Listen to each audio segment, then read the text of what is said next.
Welcome to my channel. And this is English Podcast Station. Today, we're plunging into a stack of sources, all focused on navigating job trials and internships. This is seriously practical stuff, whether you're, aiming for your first job, dipping your toes into a new field, or maybe trying out a new place to work. Exactly. Think of these sources as like your cheat sheet. Yeah. We've extracted the absolute essentials to help you understand what job trials and internships are really about, how to nail the preparation, Right. make a killer impression during the experience, and strategically follow up to maximize every opportunity. Our mission: to quickly give you the core insights you need to feel prepared, confident, and ready to make these opportunities work for you. Okay, let's unpack this. So the sources lay out a pretty clear distinction between these two. What's the quick definition for a job trial? Okay, so the materials describe a job trial as a very short, focused period, maybe just a day, or perhaps, up to a week. The core idea here, according to these sources, is that it's essentially a working interview.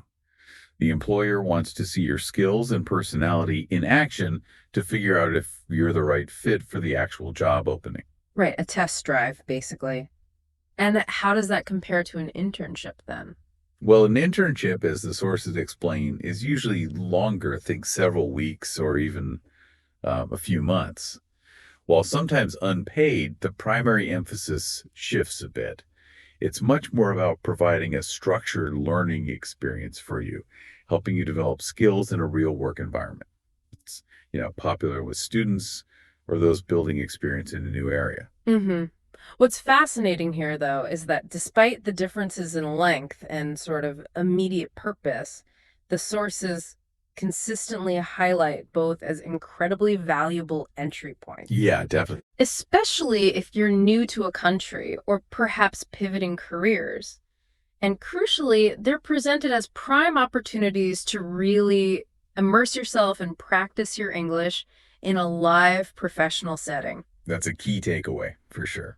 All right, let's talk strategy. Before you even walk through the door, the sources make it crystal clear.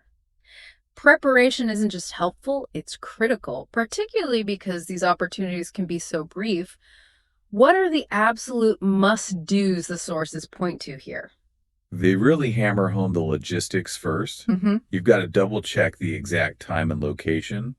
Sounds obvious, maybe, but messing this up sends the wrong signal from minute one. Yeah, you don't want to trip at the first hurdle. Yeah. And building on that, arriving early, the sources aren't suggesting just on time, but arriving 10 to 15 minutes before you're expected. Why is that specific time frame so important according to these materials? Well, it's about perception, isn't it? Yeah. Arriving a bit early shows eagerness and, respect for their time and the opportunity.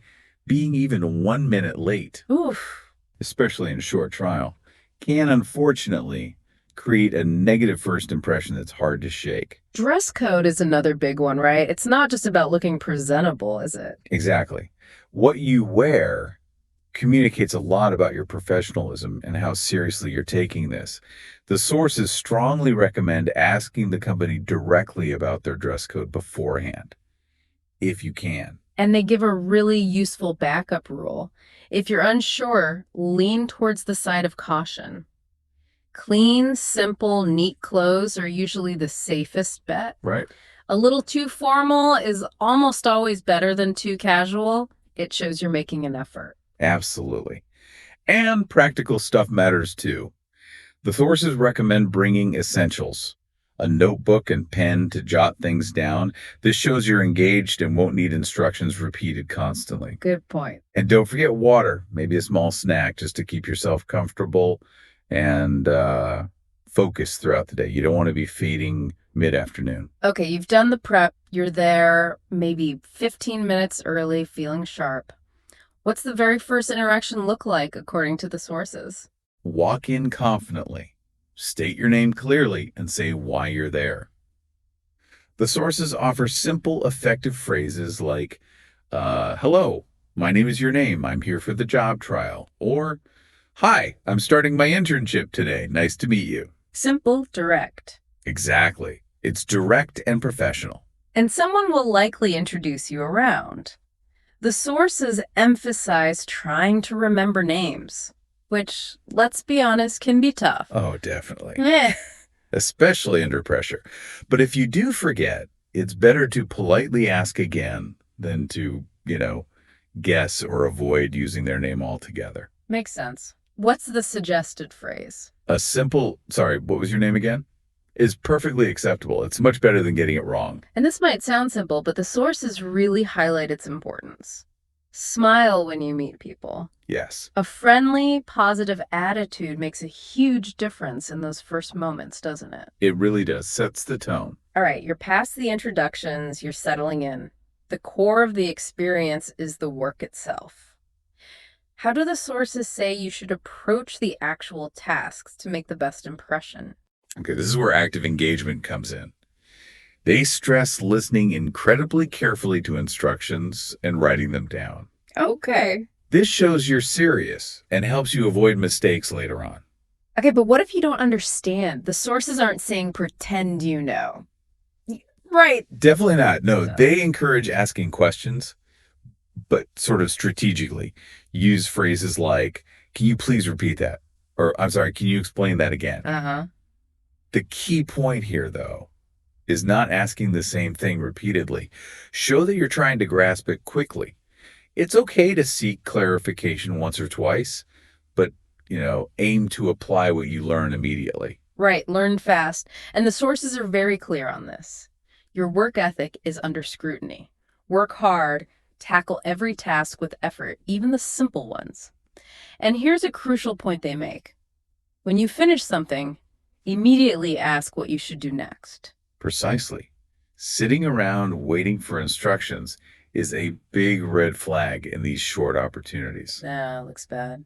Being proactive, showing you're eager to contribute and learn more, is absolutely key.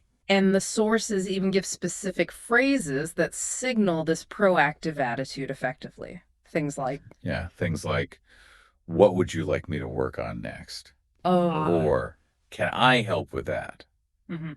And if you're unsure how to proceed, it's okay to say, I'm not sure how to do this. Can you show me? Okay. These aren't just words. They actively demonstrate your willingness and drive. Beyond the specific tasks, how you conduct yourself generally throughout the day makes a huge impact, right? Your whole demeanor. It absolutely does. Maintaining a professional demeanor is essential. This includes consistent use of please and thank you. The basics. Simple things, yeah. But they reinforce politeness and a cooperative attitude, which the sources highlight as vital. And the obvious but often overlooked modern distraction, your phone. What did the sources say about that? They're pretty strict here. Limit phone usage to breaks only. Constantly checking your phone signals disinterest and can be really disruptive. It's a definite don't do this. Right, put it away. It also helps to show genuine interest in the workplace itself, not just the tasks you're given. That's a great point. The sources suggest asking team members thoughtful questions when appropriate, like, how long have you worked here? Or maybe, what do you enjoy most about your job? Yeah, it helps you connect and shows you're actually interested in the environment and the people. Exactly. And underlying all of this is just, maintaining a positive attitude. Your energy and outlook are palpable, especially in a short interaction. Okay. The end of the trial or internship is approaching. You've put in the work, made an effort. What's the recommended way to wrap things up effectively, according to these sources? They really emphasize showing gratitude. Before you leave, make a point to thank the people who helped you, especially your manager or the person who supervised you. A phrase like, thank you for the opportunity, I really learned a lot, is simple and effective, shows appreciation. And they suggest considering asking for feedback. How would you phrase that, and what's the thinking behind it? Is that always a good idea? It can be, yeah. The sources suggest it shows initiative. You could say something like, do you have any feedback for me on how I did? Or maybe, is there anything I could improve on for future opportunities? Okay. The thinking is, it shows you're coachable and committed to self-improvement.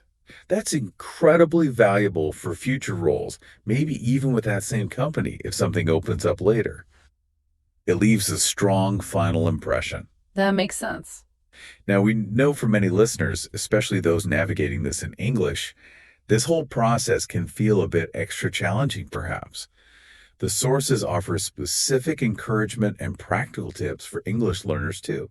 Absolutely. If English isn't your first language, the sources say don't let that be a barrier. Many companies are understanding. Focus on speaking clearly and maybe a little slower than you normally would. And preparation is key here, too, right? Practice those key workplace phrases beforehand, maybe with a friend, language partner, or a teacher. Get comfortable saying things like, "Can you repeat that?" Or, "Can you show me how to do this?" Right, practice makes perfect. Or at least less awkward. A simple but effective tip from the sources.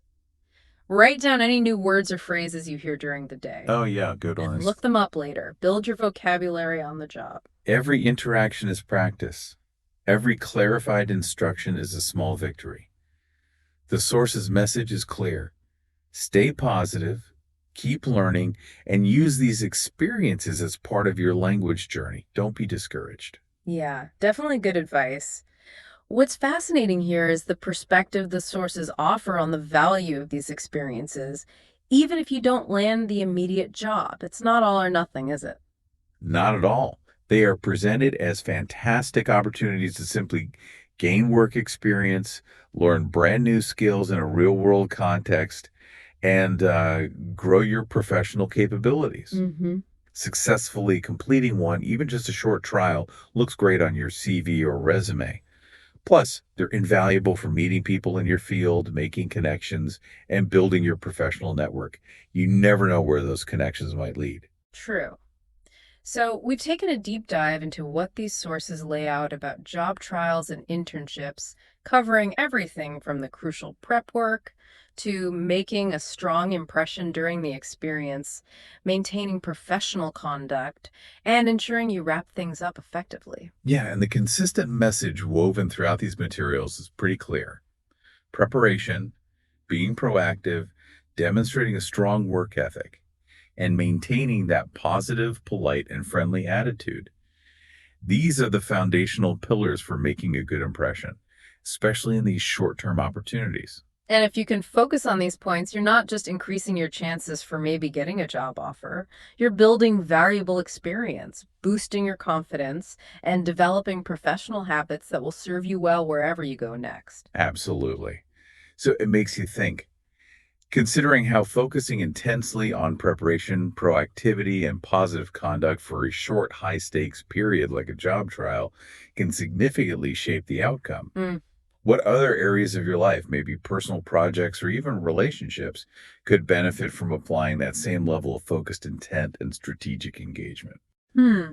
That's interesting. Something to think about as you navigate your next opportunity.